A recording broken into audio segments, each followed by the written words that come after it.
या पार्टीत शेकडो अल्पवयीन मुलांना सरसकट मद्य विक्री सुरू होती।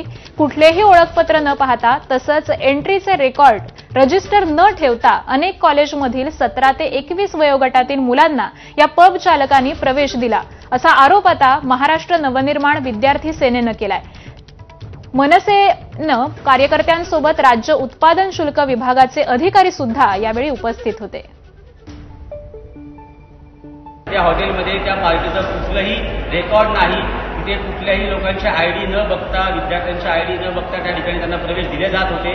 अल्पवयीन मुलांना तिथे सरसकट दारू दिली जात होती आणि ही सगळ्या गोष्टी आज आम्ही ओपन केलेल्या आहेत। आज त्या ठिकाणी पोलीस आणि एक्साईज प्रशासन त्या हॉटेलवरती कारवाई करते। त्यामुळे पुण्यातील हा अत्यंत धक्कादायक असा प्रकार आहे।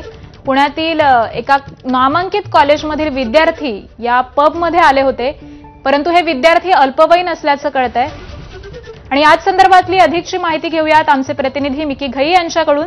मिकी, खरं तर अत्यंत धक्कादायक असा प्रकार आहे। अल्पवयीन मुलांना किंबहुना विद्यार्थ्यांना या पबमध्ये प्रवेश दिला जातोय।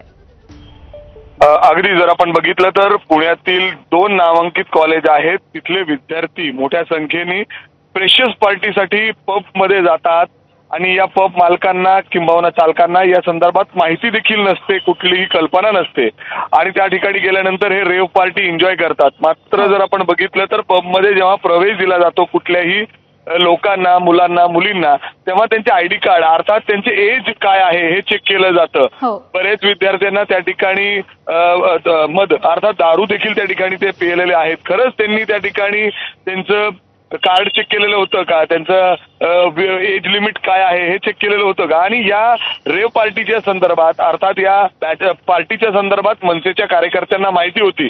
मनसेच्या कार्यकर्त्यांनी या संदर्भातली माहिती एक्साईज विभागाला बी दिली होती आणि त्याच्यानंतर सगळे कार्यकर्ते पुण्यातील राजा बहादूर मिल जो हा सगळा परिसर आहे त्या ठिकाणी मोठ्या प्रमाणात पब्स आहेत, पार्ट्या रात्रभर उशिरापर्यंत चालतात, त्या ठिकाणी ते पोहोचले आणि इथं आपण बघतो या दृश्यांमध्ये दिसतायत की या कॉलेजचे विद्यार्थी इथं एन्जॉय करतायत, पार्टी करतायत। मात्र जी काळजी या पब मालकांकडून, चालकांकडून घेण्यात यायला हवी होती ती कुठेही घेताना दिसत नाही। त्यामुळं खरंच पुणे पोलीस आणि इतर हे पब चालक खरंच नियमांचं पालन करतात का? रात्री उशिरापर्यंत याच पबमध्ये बरेचदा दारू सर्व्ह केली जाते, ड्रग्ज देखील बरेचदा सर्व्ह केले जातात। असे अनेक घटना आतापर्यंत समोर आलेल्या आहेत आणि पुन्हा एकदा जर आपण बघितलं तर पुणे हे विद्येचं माहेरघर आहेत। इथले विद्यार्थी थेट अशा पबमध्ये जातात आणि पार्टी बरोबर आहे। त्यामुळे या विद्येच्या माहेरघरातच असे प्रकार होत असतील तर हा प्रश्न अत्यंत मोठा आहे। त्यामुळे पोलीस यावर काय ऍक्शन घेतात हे देखील पाहणं अत्यंत महत्त्वाचं ठरणार आहे। धन्यवाद मिकी, आपण दिलेल्या या माहितीबद्दल। आणि यानंतर बातम्यांचा वेगवान आढावा घेऊयात।